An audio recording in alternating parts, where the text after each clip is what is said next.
Hello and welcome to episode 18 of the GuildMag podcast. Joining me today and joining everybody as well is Casey. Say hi, dear. It happened again every single episode. I was so confused. All of a sudden, he turned into a robot, and I was thinking, "Oh my god!" As soon as the podcast starts, he turns into a robot. Am I going to sound like a robot myself? And then I forgot to unmute my mic. So I'll let you off this time, since since we are on a new day, Sundays. So, yeah, welcome to episode 18, everybody. So we're going to be talking mostly about Heart of Thorns today. Following on from our amazing PAX live stream last weekend. So if you did join us, thank you so much. I did have something else I wanted to say, but it's just slipped my mind. completely gone. Right, let's talk about a new time slot. It's on Sundays now. So yeah, as you can see, if you're joining us, we are live now on Sundays at 10 a.m. Instead of Thursdays. So if you're watching the recorded version of this, make a note of the time. Down, I got it right. No, it's that finger. I'm doing it. I had another one, but it was off the. What was it? All right, super professional it's here. A good start. So this episode we're going to be mostly talking about Heart of Thorns. Just generally going over everything that was covered in the announcement in more detail than we got to last weekend. Talk about some data mine stuff as well. And all that sort of thing.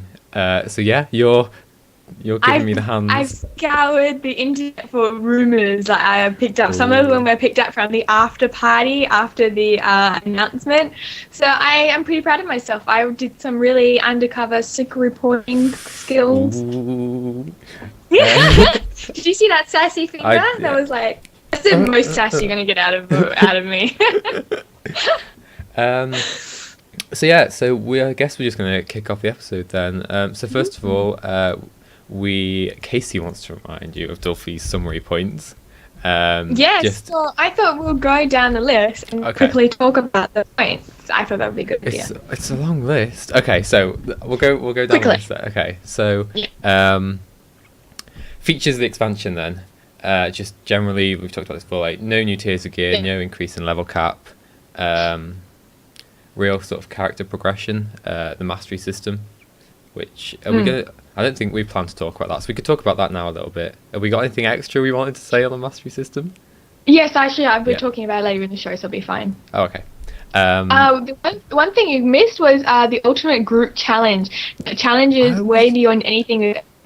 I was getting to it. I was going to combine the tiers and level caps with character progression, and then I was going to move on to group content, but you've just completely... I'm picking up your flow. All right, well, I'll sit here and look pretty then. Well, since Casey mentioned it, challenges group content then. Interesting they didn't mention the dungeon word, which is something we're going to talk about a little bit later on, actually, when we get to the group content bit. But it's really good to hear that they're pushing the whole challenging aspect of that. Doesn't that sound like guild challenges, like raids sort of thing? They didn't say the word raid, but they didn't. But I know in one interview, I think it was with Aurora Peach actually, was it? Don't quote me on that. Colin Johansson said, no, it wasn't with Aurora Peach, it was someone else. But Colin Johansson said, he didn't outright say it, but he basically said the marionette was planned as a new guild mission. So I can't remember which interview it's from. But somebody asked, are there any new plans for guild missions? And his reply was just marionette. So it looks like that's going to be happening at least, which is quite exciting. I imagine it require a lot of people though. Well, if you have a guild and like you kind of scale it down so you only need 5 people per lane, that's 25 people, which is, I think, reasonable for a raid, isn't it? Yeah, I guess. I mean, I imagine it'd be other people could join as well, like open world. Do you reckon? I think they might instance their guild content. Well, I mean, they haven't so far. So That's true, but you can't really have a serious challenge. Oh, but then they did the portal. I mean, there's still the zone where the marionette is, like the lanes and things are still there. So it would make sense if it was just like true. you could spawn in the event like you can spawn in other world events. So No, you're completely right. it might, I agree now with you. But okay, it's really exciting anyway. I guess we'll see on that bit. So yeah, we'll talk about the more challenges later on, I guess. So new specializations. Confirmed there's only going to be one specialization per class on release, which I was a little bit bummed out about, but I kind of understand why they're taking it slow and just doing like one for this time around, and then you can they'll do more eventually. Yeah, and we discussed it last time that the one that was confirmed was the druid, which kind of gave the ranger a staff. Which is really interesting, and since there's only one mastery, it kind of makes me feel like it's not about choice anymore, but it's rather about extending your character rather than like, branching paths or anything like that. So I'm not really worried that there's only one per character, because I don't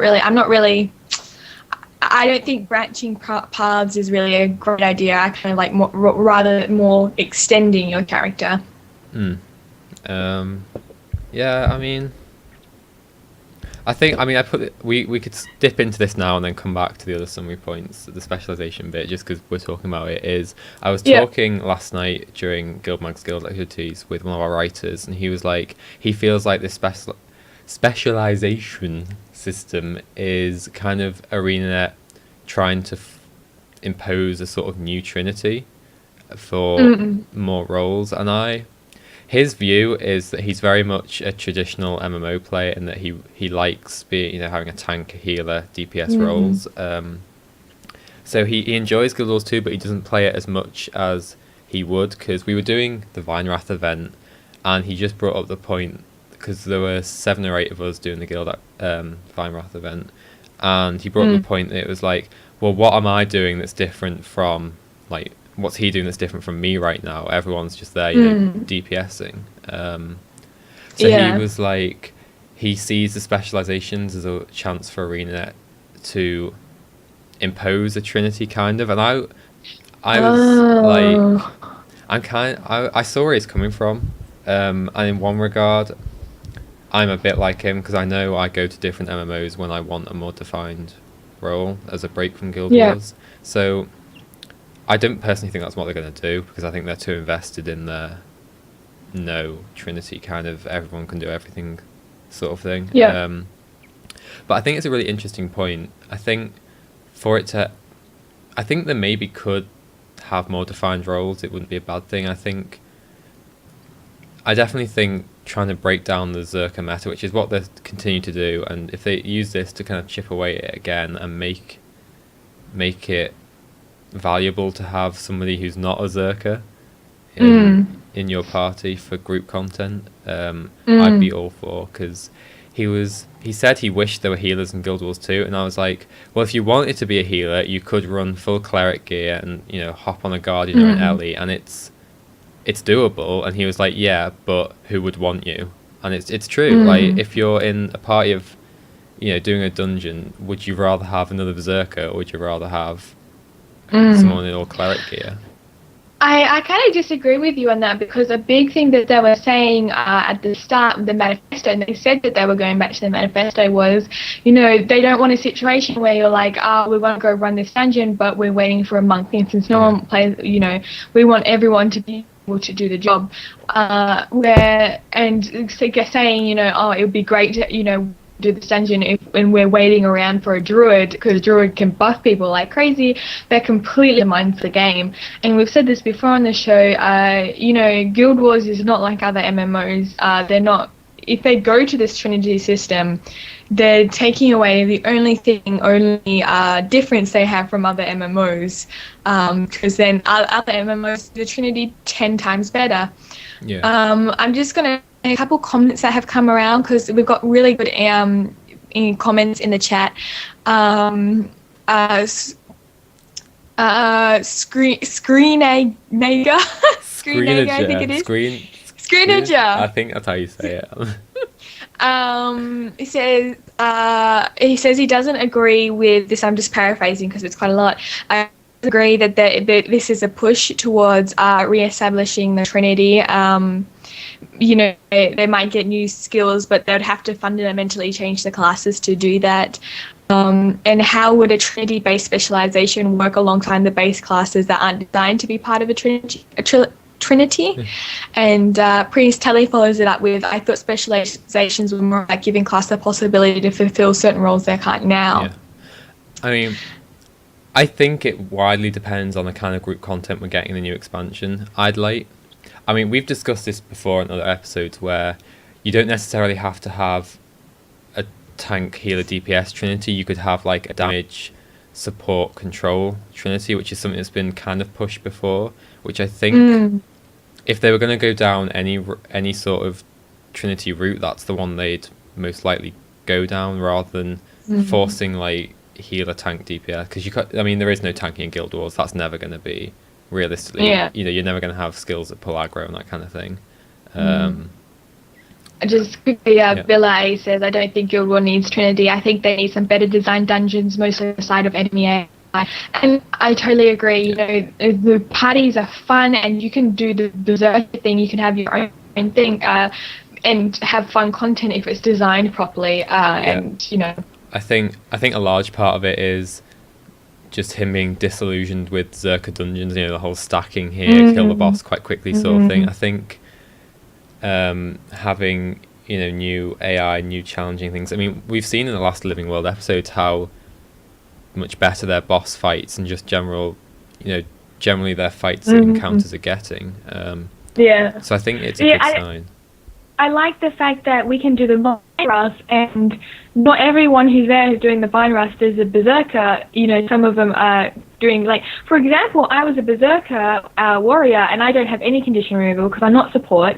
And some elementalists there had support where every time they turn into the water attunement, someone loses condition.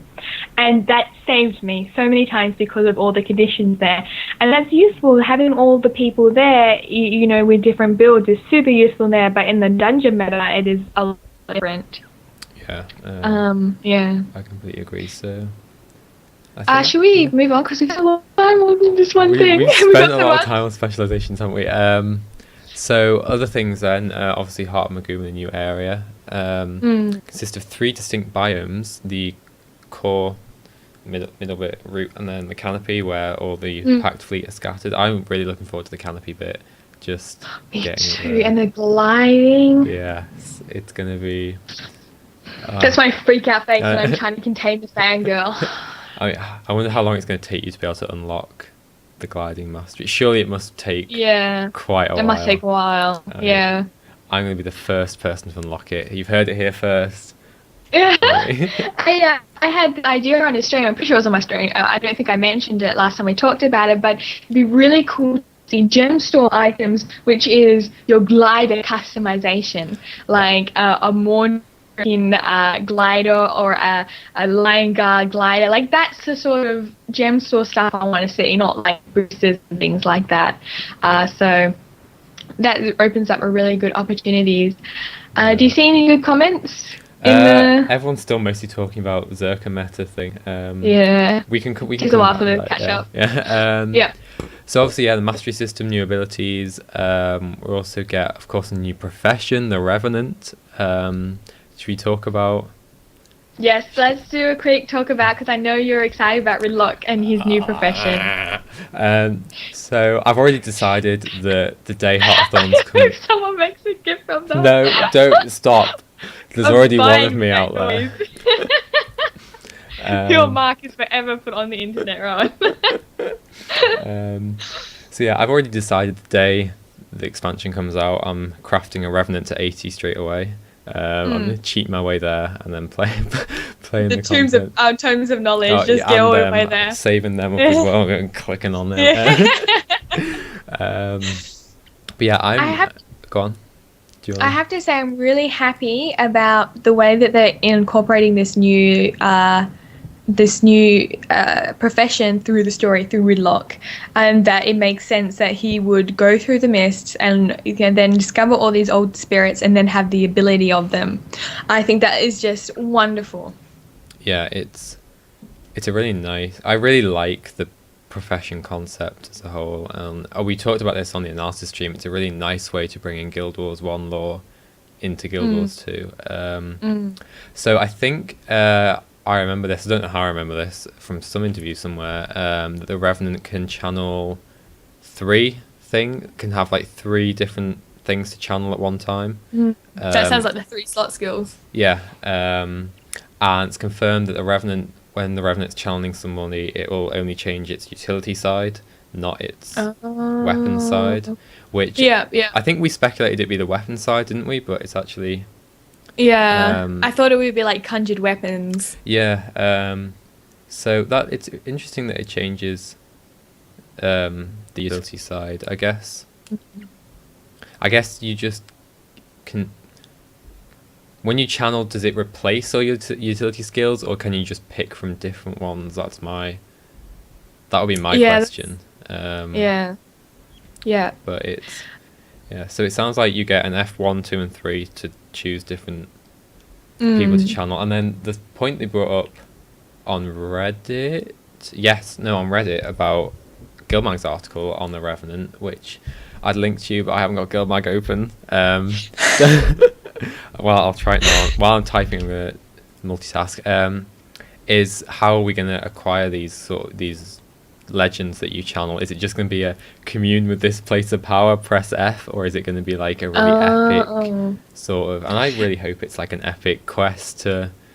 It seems unfair though that the Revenant would be such a thing where you have to work hard to get those skills, where the other ones like Mesla, 5 skill points unlock, and then the Revenant is like, you must go on this epic quest, that sort of thing. It's so that is really hard to tell what they're going to do. I mean, maybe you just start off with like 3 baseline legends you can channel that aren't too well. I wouldn't say aren't too powerful. Are relatively balanced, I guess. And then you can go and unlock others that appeal to you. I mean, I think it'd be quite cool. I'd hate to see them just cop out and have you unlock all legends really easily, just for the sake of, oh well, every other profession gets things relatively easily. Why shouldn't this one? I would, as somebody who's going to play a Revenant, I wouldn't mind having to work really hard in order to be able to get a new set of skills to channel. Screen Anger makes a good point about the fact that they might be locked behind an expansion. So you would think if someone's buying the expansion that it's kind of like a agree to maybe have some harder content. So maybe they can use the fact that it's hidden behind an expansion to justify some really harder, more epic content. Absolutely. I mean, I'd really love to do it. I mean, I think I was talking on Reddit about one guy. I'd love to see, because one was King Jealous Ironhammer. I'd love to see some sort of quest to go and return that. I can't remember the name of the hammer he used, the Great Dwarf's hammer, and then channel it through that and be like, I mean, stuff like that, rather than just like having to go to where he was last seen and press F. Oh, you can suddenly channel him. Like, it just thematically, it makes sense to go through, like Whitlock did, some sort of trial in order to be able to gain these new abilities. Shall we move on? Yeah, let's move on. So actually, while we're here, talking about things being locked behind the expansion, something I wasn't planning to talk about, but I thought I might as well anyway, is how many of these things are going to be available to people who don't buy the expansion. Things like the mastery system. Is that going to be available to everyone, or is it only going to be available to expansion? I think because he said that you have to unlock it through the Maguma jungle, and he really I think expansion as well. But what about the new Wealthy World map? Now, I think that's quite an interesting one, because surely they can't lock that behind the expansion, because they said they're going to add it into a rotation of Wealthy World maps. I think it would be most likely free then. I think it has to be free. You can't just lock people out of a Wealthy World map for 1 week because they haven't bought your expansion. I think a lot of people would be quite mad about that. And they don't want to separate people more than they have to. I mean, they already have to separate people who have brought the expansion in the Maguma land, in the Maguma jungle. They don't want to do that in World versus World, and they don't want a commander going, okay, we're going to this locked behind a paywall area. You know, you can't follow me there, that sort of thing.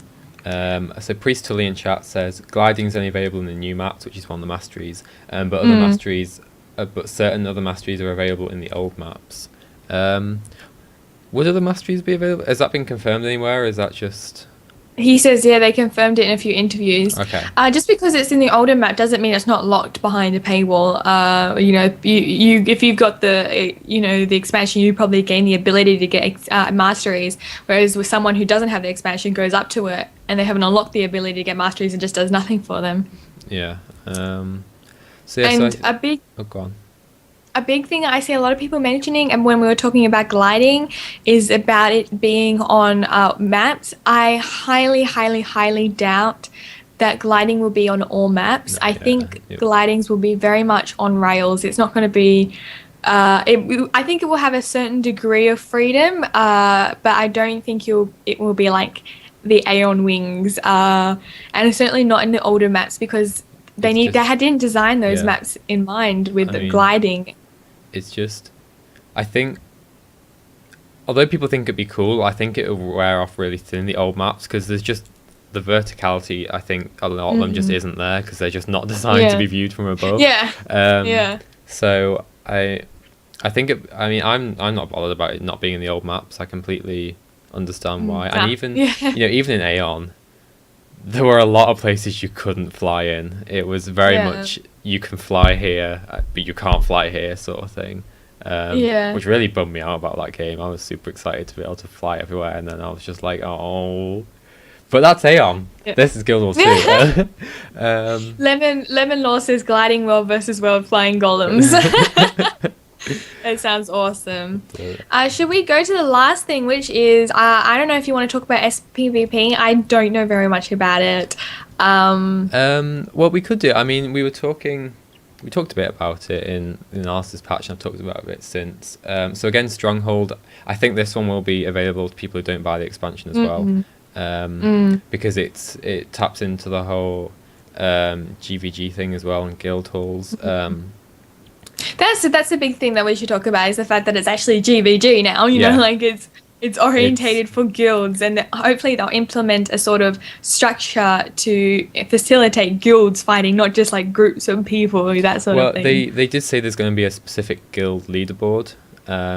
So I think, though, it's definitely very much designed for GVG, which I'm really looking forward to. We are going to get a GuildMag team together and give it a go, but I'm excited. We did some PvP the other night actually as a GMAG team, and we did pretty well. So just putting that out there. We only did 4 matches. We won 2 of them. One of them, it was a 4v5 that we lost. So that we should have won that one anyway. So I'm going to count that as a win as well. Yeah. So, but yeah. So Stronghold, for those who don't know, you fight for control of supply like in World v World, and then you use it to buy troops, and you go and assault the enemy guild lord, and kill the lord equals you win. It's really kill the guild lord and get points. Yeah, I mean, and like you said, I think you mentioned on the analysis show, you don't particularly do PvP that much, but things like you going to buy the troops and escorting them is like a way to involve people who aren't necessarily in PvP, but give them something to do other than just having to face off against a whole other GVG team. Like, like I can't hold myself 1 versus 1 in battle, no way. And like the current system, if you can't hold yourself 1 versus 1 in battle, you're Patutski.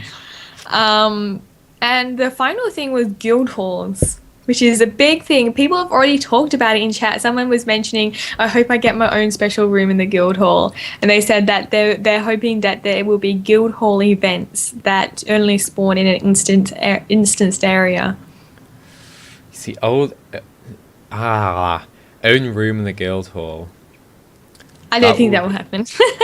You know what? I don't think it would happen this expansion. I could see it happening couple of years time in another expansion though, because we mentioned on the analysis stream, player housing is the only thing on that list really that's not coming in this expansion of all their we're going to do this for launch things. Yeah. Player housing is still the only one, so that could be a way to like get the ball rolling on that, rather than having to create like whole player housing instances and things like many MMOs do. Allowing people just to have their own little like room in a guild hall that you could decorate. How cool would it be? How cool would it be if you had Stone Mist Castle and you could have that as your guild hall, and you had rooms in the castle for like allotted rooms that could belong to people? How awesome would having a castle like that be? Don't get ahead of yourself, Casey. I know, I don't expect it to happen, but it would be cool.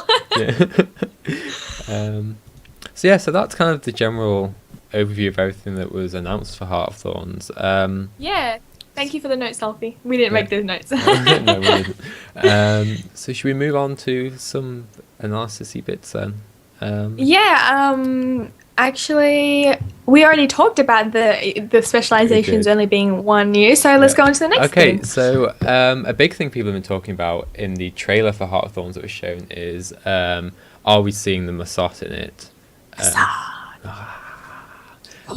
Sorry, I was just trying to back up vocals, but go on, I won't interrupt again. So one of our writers at GuildMag, Aaron Heath, did an article, and we've put out so many articles this week on everything Heart of Thorns. So if you haven't had a chance to read any of them, do it.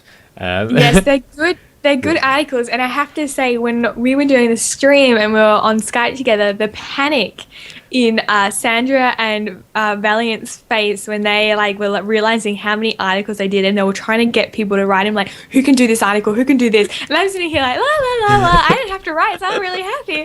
But then they have worked, everyone on the GuildMag team has worked really hard on these articles, and we're going to talk about them in the coming one, but they are a fun read, definitely, and everyone's worked so hard on them, and there's just so much passion in GuildMag for them. But I'm sorry for interrupting you. No, that's a good interrupt. So there's been a lot of back and forth in the community about are these Masot, are these other things, because they look, if they are Masot, they look very different to the Guild Wars 1 Masot. A lot of people have been pointing out the fact that the original ones were, had flesh like this. I don't know why I just did that. Don't make a gif of that. And these ones, I thought they looked like wood. I thought their flesh looked a lot like wood. Well, it was kind of grey, and it wasn't. You know those cats that are bald. I don't know what they're. The Sphinx cats, the Egyptians, yeah, the hairless cats. The hairless cats. It kind of reminded me of them a little bit. So these ones, if they are Masot, are very sort of ethereal and energy, and not much flesh going on actually when you actually look at it. Although Chris, one of our writers, pointed out in another article of his, which I'm going to shamelessly link as well, this time about Glint, but he mentioned that on the official forums, somebody called the Black Leech made an observation that behind the masks, the heads of these going figures have like a fleshy grey tone to it. So it's still very much possible that what we see in the trailer is like an exoskeleton armor sort of thing. We see the Zodiac armor, which does the exact same thing. There you go. But yeah, the post that was made of the Masot coming, which was made by Aaron, he kind of talks about the style and stuff like that, and how it would be nice. It seems that we might be allying with the Masot this time around, because the big Rinlock was going into this area, and then they had this big sweeping shot of this huge magical city of gold and stuff like that. It didn't really seem like they're attacking it. It seemed like that was their home base, that sort of thing. And he said, it would make a nice difference. Also, the Masot are intrinsically linked to the fact of the previous rising of the dragons. Yep. And they know everything. They were once part of the group of races that tried to survive the rising of the dragons. And obviously they did, but they left the other ones behind doing it, and the creation of the Bloodstone and things like that. And also the Masot were very evil in Guild Wars 1. but we don't know so much about them. And I mean, they're evil humans, but doesn't mean all the humans in Tyria are evil. Could this be a different race of, of Missat? The thing about the Missat is they were very sort of a self-preserving race of people, and in this the other article, we're kind of switching back and forth between these two articles here, about Glint's Flameseeker prophecy that Chris Draxinick wrote. He puts forward the argument that the Flameseeker prophecies and Glint's legacy were a way to kind of build up to events leading to these new Missat helping us, because I'm just going to pull out things he says here. So the Missat were one of the 5 races that allied against the Elder Dragons in the last cycle, but obviously they kind of disappeared and they just left everyone else to fend for themselves. And he kind of argues that Glint's Flameseeker prophecies were a way of culling out these kind of selfish Missat, if that makes sense. Much like, you get rid of corrupt human leaders. This is kind of Glint's way of getting rid of the corrupt Missat who basically ordered the entire race to disappear. And obviously now the Elder Dragons are back. We could, again, like you said, we could be seeing the Missat again having to fight for their survival, essentially, because they had to do it once before, and there's only a couple left now. I mean, I'm not expecting a whole massive civilization of them. I expect if it was, there'd be like a handful-ish, not like the one in Guild Wars 1. Tally makes an awesome point, just quickly. Who said the Missat, this is Priest Tally, who said the Missat were evil in Guild Wars 1? They were simply trying to prevent the Flameseeker prophecy with good reason. And Strobeth says their actions were evil from the human player's perspective, which is an awesome point. That is exactly entirely true. So these are acting more of a selfishly rather than from an evil perspective, because now their actions align, getting rid of the dragon now align with ours. They, will probably be allied with them. Another point I just wanted to bring up, I'm really sorry. No, people are saying, are these confirmed? I'm just telling you guys, I don't know. A lot of people are saying that there was an interview with Colin confirming that we're going to start. I don't know. There was a lot of interviews. Yeah, there was so many. Yeah, but it is likely that he did confirm it, and a lot of people are saying, oh no, that's not because they don't look the same. But this is Guild Wars 2. A lot of things have been redesigned. The char have been redesigned to look cool. I much prefer they redesign to make them look cool rather than keep to the lore and make them look really bleh. Yeah. But I'm so sorry. Please go on. What was I going to say? I was going to say something. So about just to build on this, to kind of add a bit more fuel to it, is they say that Glint's legacy is deeper into where we're going, and Chris argues that this is part of Glint's legacy, that Glint made a deal with the Missat that were left after the Flameseeker prophecies in order to stay around and protect people from the new Elder Dragons in exchange for allowing them to essentially live, because bearing in mind we'd wiped out almost all of them at that point. So that's a really interesting theory if that is Glint's legacy. She sees everything. Glint's a sneaky little bitch. She knows more than she's letting on. People are not going to be happy that you call Glint a bitch. Shall we? I just wanted to mention with this whole new. Sorry about that. With this whole new things coming out, one of the things that we forgot to mention was the precursor crafting, and that was a massive thing that people were super excited about, because at the moment the way precursor crafting is you just save up money, and that's the most boring stuff that you could ever imagine.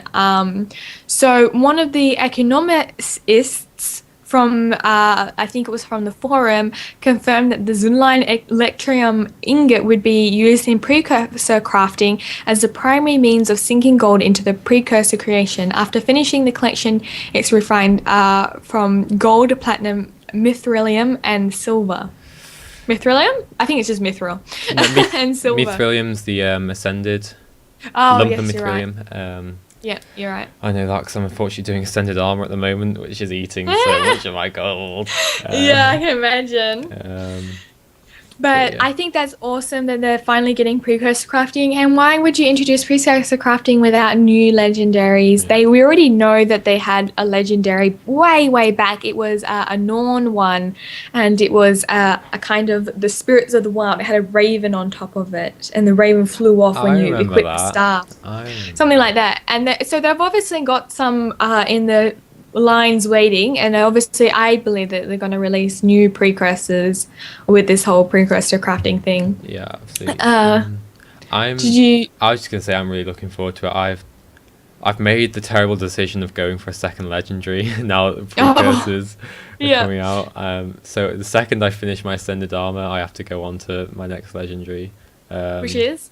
it's gonna be Twilight, so I can get Eternity. Finally, I'm gonna be that guy with Oh, Eternity that everyone's like. yeah. uh, You uh, had two legendaries and yeah. you turned them into one. What is wrong with you? Yeah. Uh, But talking about weapons, there was a rumor going around from the after party. So this is not confirmed or denied. This is just a rumor. But there is a rumor that polearms and spears aren't being added into the game. That would be unlikely that they're being added into the game. So instead of, because they didn't say anything about new weapons this patch, they just said about giving this existing weapons to more of the classes. I think in an interview with Aurora Peachy, this is the one I remember, Colin actually confirmed they weren't. I think he said something along the Oh. lines of they told the art department what people would think, but the art department just went along with it anyway. They're like, oh, it's just artistic. People won't mind. That's so artist, like, it doesn't matter, it's just art, man. You So- do not know how much we dissect every pixel. So yeah, it doesn't look like we're going to be getting them any time in the near future. It's Yeah. not to say we won't. I'm not too worried. With this whole specialization thing, I just had a heart attack when I saw your cat stand up. With this with this whole specialization thing, I'm not too bothered that we're not getting new weapons because I think we're going to have enough time like playing with our new specializations and new profession and new zone to even. Me too. I think maybe having to learn a new weapon on top of that as well might even be too much for some people. I don't know. Yeah. I just don't think it's necessary. Yeah, I mean it's not particularly necessary considering everything else we're getting. So moving on then, should we talk about the future of dungeons and raid content and all that kind of thing? We kind of Yeah. touched on it briefly. So we said already that the word dungeon was not mentioned, which thinking about it actually leads me to believe that maybe there won't be any new dungeons. I mean, I think I speculated last week on our analysis show that they would be, but looking back, it's probably... I have a feeling it's going to be more open world group raiding style of things, more open world events than dungeons. I think that they don't know what to do with dungeons, so they're just like, just leave the ones that we've got and, just don't mess with it until we can figure out what we want to do with them. In the meantime, we know exactly what we want to do with world bosses and events and everything like that and raid content. So let's go with that. Yeah. And I think that's a really good idea because we already have dungeons and I feel like we already have enough dungeons to suit our needs. So having raid content and having them particularly focusing on it, not trying to share their focus around other things, I think that would be a lot better. Yeah, I mean, the thing about dungeons is they'd probably need to do an entire overhaul of every dungeon to make it... Because we said this, look what happened with Aether Path. It's a great path, but people don't do it because it's just not profitable Not worth enough. it. Like, yeah, it's just... why do that when you in the same amount of time you could clear AC and COF kind of thing for like however much With gold. ease. Yeah, exactly. You could. I told you go in that there time I blind. went through it recently and it was like an hour I got through it and we had barely progressed through the path and I was just like, I can't do this anymore. This is not fun. As soon as I'm not having fun, I stop playing, Yeah, I mean, it's the point where I was doing it with one of our editors who hadn't played Guild Wars 3 or 4 months, something like that. We went in COF and it was just muscle memory. He knew how to do everything. And it was as if he'd been playing like constantly. So I think if they were to introduce new dungeons, they'd have to look at all of the current dungeons to kind of balance them all up so that, because any new dungeon that's any considerably more difficult is gonna, a month after release, nobody's gonna run it because if it's not worth it, because that's just the way things are. So it's not, again, I think it's not necessarily a bad thing if there's no dungeons. If I say a big if this like world event raid content is good enough and rewarding enough to keep drawing people in to do it, which I think it will be. I think it'll be challenging and rewarding enough for people to continue to stay interested in it, and kind of add it to their rotation of farming sort of thing. I'm really looking forward to that. So the other big news that came out was that there is going to be no living story releases until Heart of Thorns, which is really weird because I wouldn't think Heart of Thorns would, be 6 months away at least?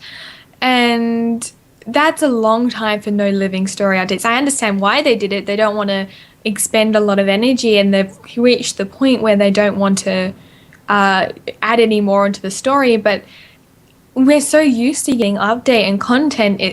I don't know what I'm going to do for 6 months, It's very odd. It is. I mean, what struck me as really, what's the word I'm looking for? Not scary, not disturbing, something in the middle of those two. Anxious? Something I'm a little bit anxious about then is when Colin was asked through various interviews what's happening what's planned for between now and when Heart of Thorns releases, his response every time was, oh, well, we're at PAX East and we're at EGX Res, and then we've got beta testing, and I'm just sitting here like, that's not in-game content for me that I can play while I wait for this expansion. So basically you're telling me nothing is happening between now and Heart of Thorns. I'm worried that they're going to lose the player base over that time, People have gone back into it because of the living story, and then, there's going to be nothing for 6 months. It's very concerning. Very concerning. Yeah. So it's... I mean, it depends how quickly they move after betas are over, because Guild Wars 2, in my opinion, moved far too quickly after betas were over. I've always held this belief that I was really surprised after like the third closed beta test. It was a couple of weeks after it was going to be released, and during that closed beta test there were still loads of things that were wrong or missing or with the game, and I was just like, that's releasing a bit early, isn't it? So I mean, they could do the same thing with Heart of Thorns. It could be as soon as betas are over, here you go, here's a release date of 2 weeks away. The consensus in chat is August. I mean, I think August can coincide with their anniversary. And they also seem to think that SAB is the best solution to this, to being content starved. 6 months of SAB, there you go. That would be awesome. Skribeth makes a point SAB wasn't that popular last time around, which is who's... Oh god, the name's gone from my head. I can't remember. What's the name of the developer that was in charge of it? Josh Foreman. There we go. Yes. Josh Foreman got kind of down about it.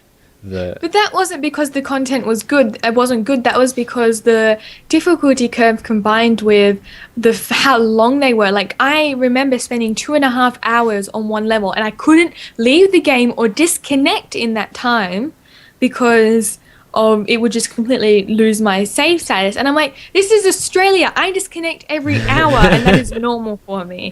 And you want me to do this? It was very difficult and very frustrating. So it wasn't because Josh Foreman's thing wasn't good quality. It was just because they were just really long and too difficult without saves. They crammed so much stuff into the worlds without a proper being able to go back system and not starting from the very beginning. Oh yeah. So when they figured that out. So next time they release SAB, I think it would be a lot better.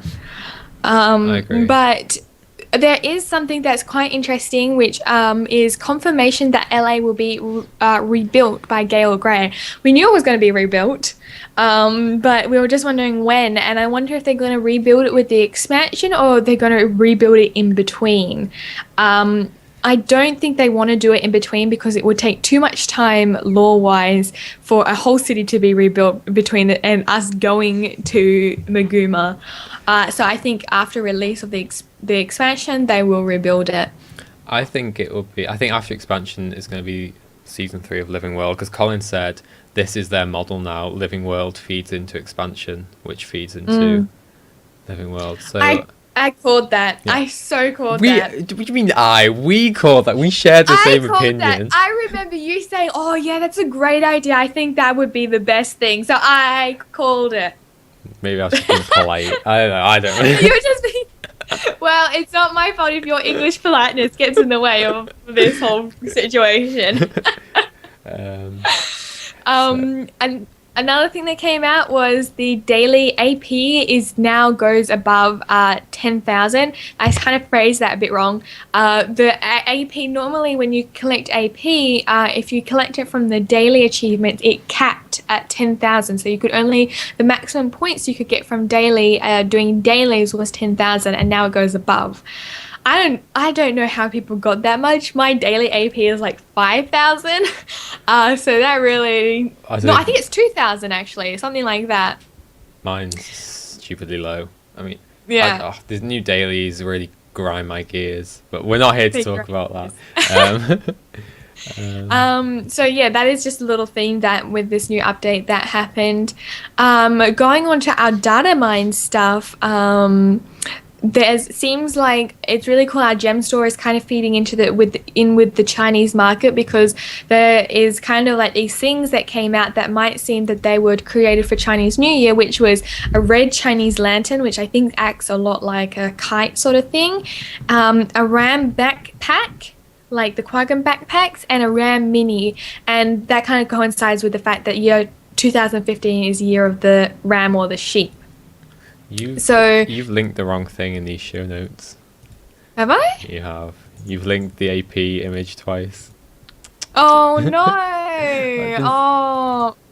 So I'm sure you've seen it on Reddit. Yeah. I'll sorry about that, guys. But yeah, so there's those things, and it's quite cute. The mini ram is not cute. The backpack is. The mini ram looks like a newborn foal with those.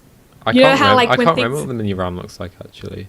I can't find it because you... I didn't link it properly. You didn't link it properly. Some other things that came out was a new type of medium armor that looks very ornamental, that was very pretty. And a ley line rock stone themed armor. So armor that matches with the ley line weapon sets, which is really cool looking. I love it when they add new weapons and stuff like that. New armors, so I'm never going to complain about that. But yeah, so there's a lot of data mine cut stuff. If you're looking for some things, you can check that_shaman on Twitter, and also he has a website and he has a YouTube page, and he puts all this stuff on there so you can see what they look like. But yeah. So there's a lot of things coming out. I love the fact that the Chinese market kind of feeds into ours, because we wouldn't have gotten that content otherwise, and we get it as well. And I think that's really cool. Yeah. Just something I wanted to mention actually while we're talking about the Chinese thing is GuildMag's next issue is coming out in 2 weeks, and it is. Do I spoil it? I don't know. No, what? Do I spoil it? It's. You whet our appetites. It's Oriental themed. There we go. That's. So do keep a lookout for that. Two weeks today, I think it comes out actually on the guildmag.com website. So I'm sure I'll mind you next week, and the week after, and the week after that, and the week after that. We'll mention it in 2 weeks' time on the next show. Absolutely. And that's about it actually that we've got. Is there anything else we wanted to bring up in this episode? It's been a short episode. We're 10 minutes early. No, I said it's 7 o'clock for me. I know, but we started at like 10 past because we were bitching before we came on. Not about Guild Wars, about personal stuff. Personal stuff. Yeah. So yeah, I guess a big thank you to everyone that's joined us today. Remember, we are live now every Sunday at 10 a.m. GMT. If you've just joined us in chat, you're an hour too late, unfortunately. So next week. next week we'll be on this time, an hour, 10 a.m. GMT. Of course, check out guildmag.com if you missed the show for the recorded version of youtube.com/guildmag as well. We're on there. Also on iTunes. We're everywhere, man. We're everywhere. Just Google GuildMag, you'll find us. So Also, big thanks to people who give us their opinions and tell us things in chat. That is the best thing. I love coming on this show just to hear all the comments that people make and the theories that they have, and it's just always nice to have participation. So if you are watching a video of this and you can come and join us live and give your opinions, please do. It is awesome to hear your opinions, and we do say them out loud quite a lot. Absolutely. So big thank you for everyone, and to Casey for joining me. I'm here all the time, but it's okay. Thank you. So yeah, we will see you all in a week's time. Thanks everyone. Bye. Bye.